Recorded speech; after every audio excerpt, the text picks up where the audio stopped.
Assalamualaikum warahmatullahi wabarakatuh. Perkenalkan, nama saya Nabila Airasati dengan NPM 248782022. Jadi dalam video kali ini untuk memenuhi tugas mata kuliah pemrograman jaringan 2 dari program studi teknologi rekayasa internet. Di sini saya akan melakukan ping dari Docker untuk setiap alamat IP yang telah saya konfigurasi di setiap device yang ada di topologi ini. Jadi di topologi ini dia memiliki 6 buah switch dan 1 buah router. Dan di Docker saya menyetel mendaftarkan alamat IP statik dengan 192.168.1.1/24. Nah, di sini saya akan menyalakan setiap device terlebih dahulu sebelum melakukan ping dari Docker.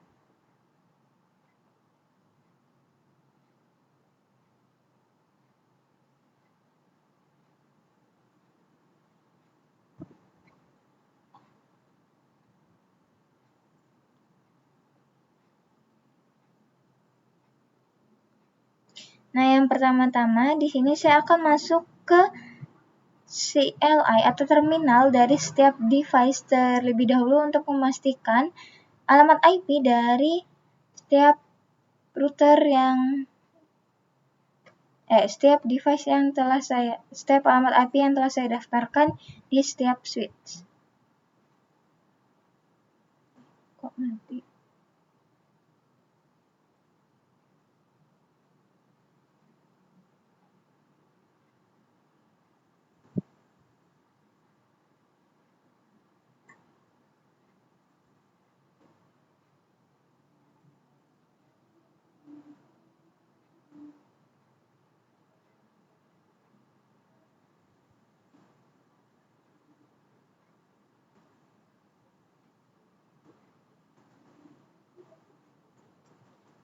Nah, di switch 1 ini untuk mengetahui apakah alamat IP yang telah saya daftarkan yaitu dengan perintah berikut show IP interface brief. Jadi di switch 1 di sini saya daftarkan dengan interface VLAN 1 dan alamat IP 192.168.1.2.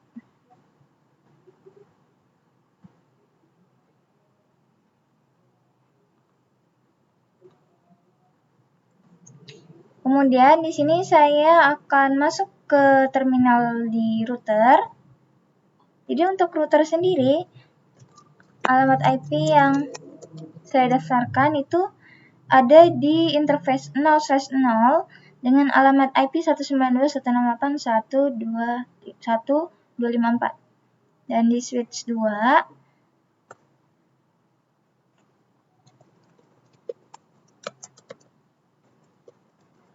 sini saya daftarkan dengan alamat IP 192.168.1.3 di interface VLAN 1.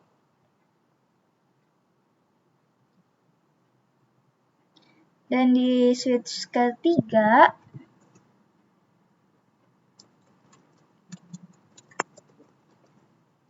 sini alamat IP-nya yaitu 192.168.1.4 di switch 4.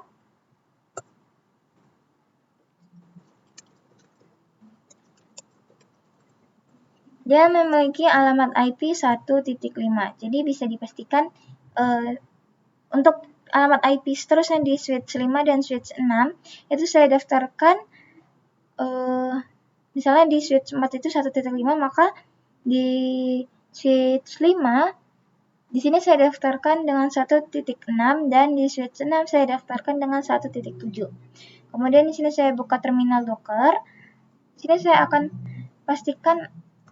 memastikan apakah Docker itu berhasil mengeping setiap alamat IP dari device yang telah saya daftarkan.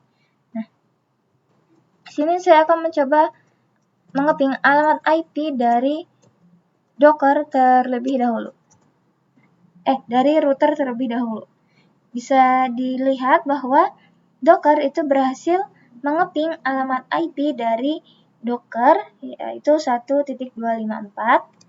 Kemudian di sini saya akan mencoba mengeping alamat IP dari switch 2. Dia juga berhasil. Dan di sini saya akan mencoba mengeping dari alamat IP dari switch 3. Kemudian switch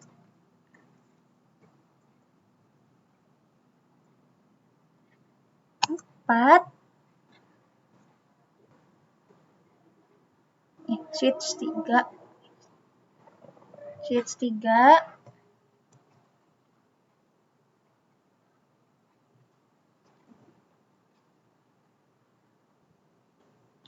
Dan di sini saya ping alamat IP dari switch 4 yaitu 1.5.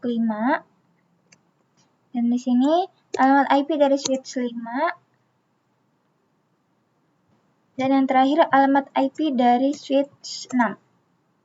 Nah, bisa dipastikan bahwa Docker itu berhasil melakukan ping dari ke setiap alamat IP yang telah didaftarkan di setiap device yang ada di topologi ini.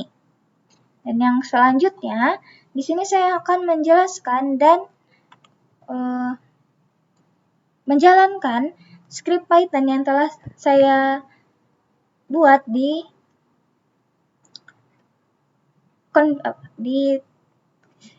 topologi kali ini.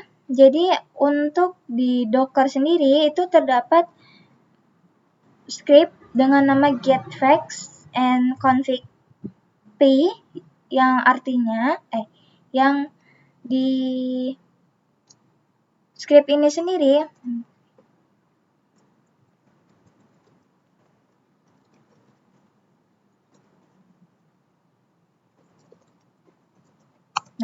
bisa dilihat bahwa yang ada di script ini dia tuh berfungsi untuk mengumpulkan data otomatis dari setiap perangkat jaringan seperti hostname, model, uptime, serta konfigurasi dan interface-nya. Nah, jadi bisa dilihat di baris awal, di sini ada modul dari YAML yang kita diimport dan di get network driver ini dari Nepal yang berfungsi sebagai abstraction layer agar Python itu bisa berinteraksi dengan berbagai vendor perangkat tanpa harus menulis perintah CLI yang berbeda-beda. Nah, ini untuk penjelasan script atau kode dari getFacts and config p yang berfungsi untuk mengumpulkan data otomatis dari setiap perangkat yang ada di topologi ini. Kemudian di sini kita harus memerlukan file yaitu device YAML. Jadi di device YAML ini dia berisi informasi dari setiap device yang ada di sini, seperti di sini ada hostname dari router, terus ada username, password yang digunakan untuk login ke SSH dari Docker, kemudian drivernya itu iOS atau Cisco iOS. Nah, seharusnya ada juga secret yaitu password yang digunakan untuk masuk ke mode privilege. Nah, jadi untuk setiap perangkat sendiri di script device YAML ini dia akan membuat koneksi SSH otomatis menggunakan Nepal di script getFacts and config p. Kemudian dia akan mengambil informasi dengan fungsi getFacts.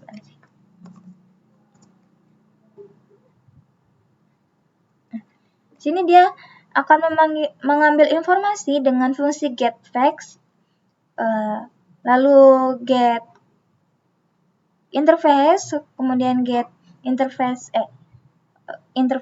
kemudian interface IP, dan yang terakhir itu running config dengan format txt. Nah, hasilnya itu dia akan menyimpannya ke dalam folder output dalam bentuk file txt ini, misalnya facts txt atau interface txt.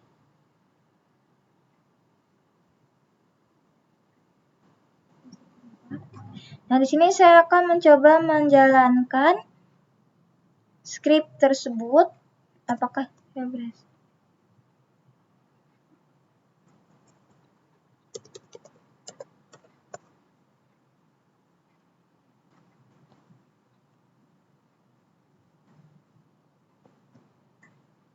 Nah, bisa dilihat bahwa script berhasil berjalan. Dia mengumpulkan data secara otomatis dari setiap device yang ada di topologi ini. Misalnya di situ ada router, ada switch 1, switch 2, dan seterusnya. Dan semua device berhasil diproses. Dan untuk mengecek apakah filenya telah tersimpan itu dengan bisa menggunakan dengan perintah ls. Di sini untuk memastikan apakah get facts and config p itu ada, maksudnya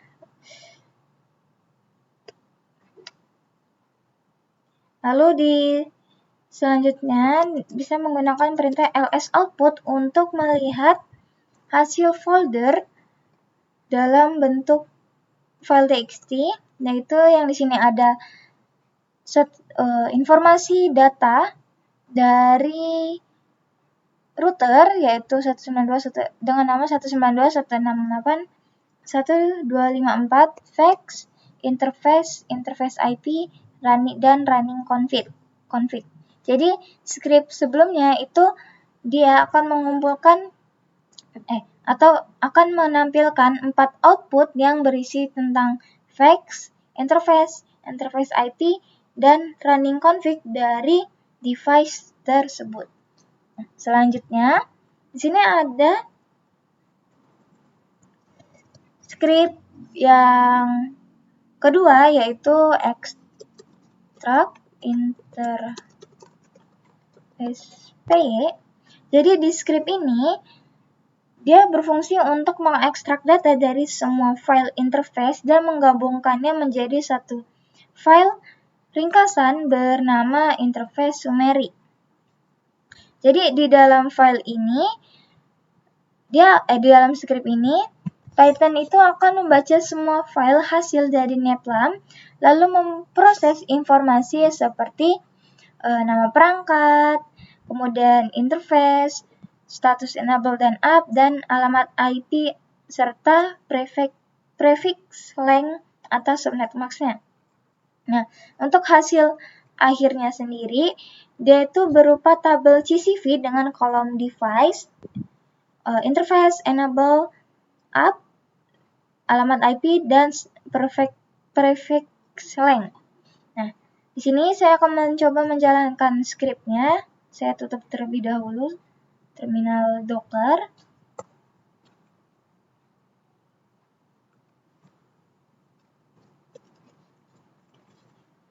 Nah, bisa dilihat bahwa script berhasil dibuat atau berhasil berjalan, yaitu file interface summary CSV berhasil dibuat untuk tampilan outputnya.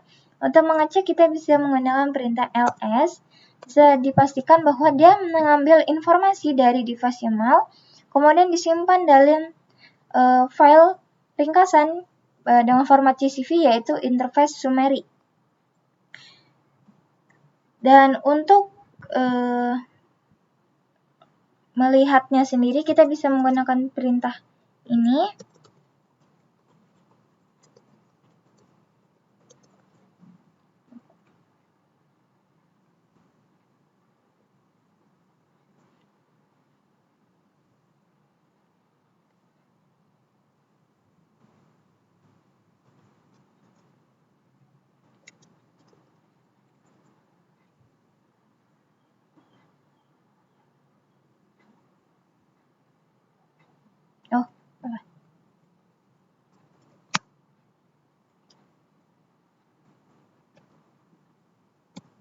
Nah, bisa dilihat untuk hasil output dari file ringkasan interface dengan format CSV, tabel CSV, dia berisi device interface enable, app, alamat IP, dan prefix links atau subnet max-nya. Misalnya di sini dia untuk device-nya sendiri yaitu alamat IP dari router. Untuk interface-nya dia malah mengambil Ethernet 0/3 dengan status up, tetapi dia tidak bisa membaca alamat IP dan prefix link-nya karena di sebelumnya di router saya mendaftarkan alamat IP serta subnet max-nya itu ke Ethernet 0/0. Dan di bawahnya di sini tidak ada VLAN selain VLAN 1 yang saya daftarkan ke setiap switch device. Nah, selanjutnya yang terakhir, di sini saya akan menjawab pertanyaan dari logbook yang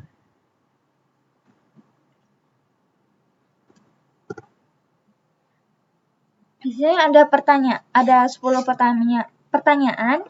Yang pertama di sini sebutkan versi Python dan NAPLAM yang digunakan. Jadi untuk versi Python sendiri di sini saya menggunakan versi Python 3. Untuk mengeceknya itu Python version. Untuk versi Python-nya itu 3.8.10 dan untuk NAPLAM-nya sendiri menggunakan versi yang 5.00. Nah, yang kedua, tuliskan perintah SSH ke router dan hasilnya. Nah, untuk perintah router sendiri, saya tidak dapat menggunakan perintah langsung seperti SSH admin add alamat IP dari router, tetapi saya menggunakan perintah yang akan memaksa klien menerima key exchange dan host key. Itu di sini.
Apa sih aku ngomong?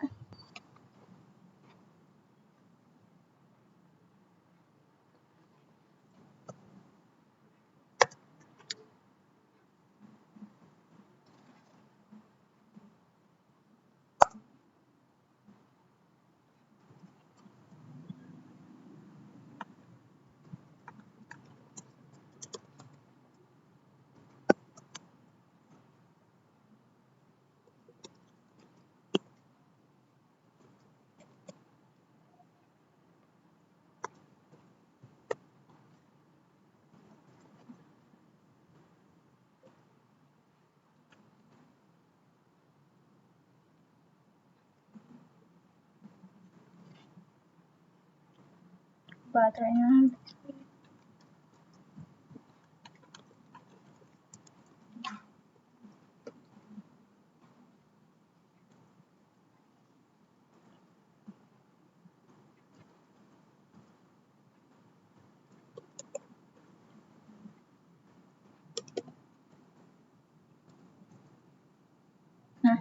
Di sini saya akan masukkan password dari router, yaitu tadi itu admin 123. Nah, saya dipastikan untuk hasil dari perintah SSH ke router sendiri, yaitu hasilnya dia meminta password yang kemudian akan masuk langsung ke mode privilege di R1. Nah, di pertanyaan yang ketiga yaitu pada file inventory terdapat file driver dan secret apa fungsinya. Jadi file inventory sendiri itu dia merupakan file device YAML yang berisi informasi dari setiap device yang ada di topologi. Jadi untuk file driver sendiri misalnya di device YAML tadi itu ada iOS, dan untuk secret dia itu gunanya password yang akan masuk ke mode privilege, yang akan diminta untuk masuk ke mode privilege setelah login SSH. Jadi file driver itu dia digunakan untuk menentukan jenis sistem operasi perangkat jaringan yang akan diakses. Misalnya iOS untuk Cisco iOS, dan file secret itu digunakan untuk menyimpan enable password agar bisa masuk ke mode privilege.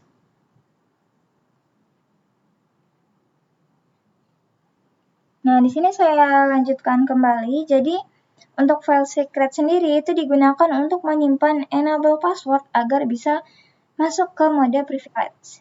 Dan yang keempat, untuk di sini kita akan menjalankan get facts pada R1 dan tuliskan dari untuk hostname, model perangkat, dan uptime detik atau jam atau detik atau jam.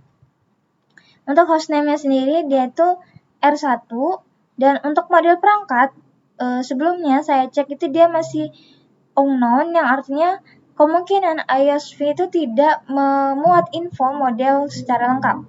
Dan untuk uptime dia itu sekitar 4.380 detik atau sekitar 1 jam 13 menit. Dan yang kelima, apa perbedaan informasi yang diberikan oleh get interface dan get interface IP.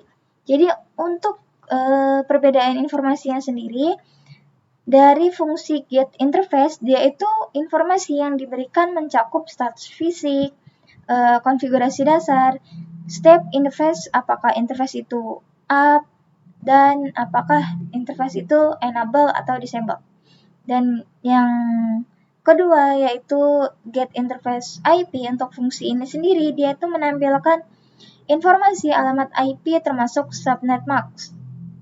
Dan yang keenam itu berdasarkan interface summary CCV, apakah terdapat switch yang memiliki IP di VLAN 99 dan apakah ada perangkat yang IP-nya kosong. Jadi untuk hasil outputnya sendiri yang telah saya cek sebelumnya, jadi untuk VLAN 99 sendiri itu tidak ada atau belum saya konfigurasi di switch manapun. Jadi artinya tidak ada switch yang memiliki IP di VLAN 99 karena VLAN 99 belum saya konfigurasi. Dan apakah ada perangkat yang IP-nya kosong? Jadi untuk perangkatnya sendiri bisa dilihat sebelumnya itu terdapat perangkat yaitu router dengan alamat IP 192.168.1.254 yang menampilkan interface summary dari Ethernet 0/3. Dia tidak memiliki alamat IP dan prefix length-nya. Karena untuk router sendiri saya mendaftarkan alamat IP dan subnet max-nya itu ke interface Ethernet 0/0. Dan yang ketujuh, di sini ada pertanyaan, jelaskan mengapa abstraction layer ini penting dalam otomatisasi jaringan dan apa risiko jika programmer menulis otomatisasi berbasis CLI spesifik vendor tanpa abstraction. Jadi abstraction itu penting karena dia bersifat fleksibel. Nah, misalnya kita mengganti dari Cisco perangkat ke Mikrotik. Tidak perlu meriset CLI baru, cukup mengganti driver NetLam-nya. Jadi user itu bisa memakai script yang sama untuk banyak vendor, datanya itu juga konsisten. Nah, abstraction layer itu memberikan hasil dalam format DIC atau JSON yang seragam, dan abstraction layer itu lebih kecil mengalami error parsing. Artinya perubahan CLI yang membuat script rusak. Nah, risiko jika programmer itu menulis otomatisasi berbasis CLI atau tidak menggunakannya, itu script hanya berjalan di satu vendor. Nah, mengharuskan menulis ulang dari awal jika pindah ke perangkat lain. Gampang error kalau ada spasi atau format yang berubah sedikit saja. Dan kurang efisien untuk otomatisasi banyak perangkat. Misalnya kita memiliki 100 router. Dan yang ke-8, sini ada dua alasan kenapa struktur data JSON atau DIC itu lebih sesuai untuk otomatisasi daripada output CLI biasa. Jadi, dia tuh dua alasannya itu, yang pertama, dia mudah diproses oleh program karena memiliki format yang teratur dan bisa langsung dibaca oleh bahasa pemrograman. Dia sifatnya itu readability. Dan yang kedua, dia tuh konsisten dan mudah diintegrasikan karena datanya itu memiliki pola yang sama antar perangkat dan vendor. Berbeda dengan CLI yang sering membuat otomatisasi sulit dan tidak stabil karena perubahan yang terjadi. Yang ke-9, di sini kita akan membayangkan apakah script ini tuh dijalankan secara terjadwal, misalnya tiap 1 jam. Jadi informasi apa saja yang bisa kita pantau secara otomatis dan berikan satu contoh implementasi di dunia nyatanya. Jadi untuk informasi yang otomatis dipantau itu ada status interface, perubahan IP address, perangkat yang tidak aktif atau gagal diakses, dan waktu uptime perangkat. Dan untuk contoh pemanfaatannya tanya sendiri itu ada script ini tuh bisa digunakan untuk memantau jaringan kampus secara otomatis setiap jam. Misalnya, jika ada interface yang tiba-tiba down atau mati, sistem akan mengirimkan notifikasi ke admin jaringan yang ada di kampus tersebut. Dan yang terakhir, jika suatu hari topologi itu bertambah menjadi 30 perangkat, bagian apa yang perlu diubah? Jadi untuk misalnya suatu hari topologi ini menambahkan perangkat baru, apa sih yang perlu kita ubah? Jadi untuk hal yang perlu diubah atau bagian apa yang perlu diubah, itu cukup bagian device YAML yang berisi informasi dari setiap device yang baik yang lama maupun yang baru ditambahkan. Mungkin hanya itu saja yang dapat saya jelaskan dalam video kali ini. Mohon maaf bila ada salah kata atau kurang bisa dipahami. Saya akhiri. Wassalamualaikum warahmatullahi wabarakatuh.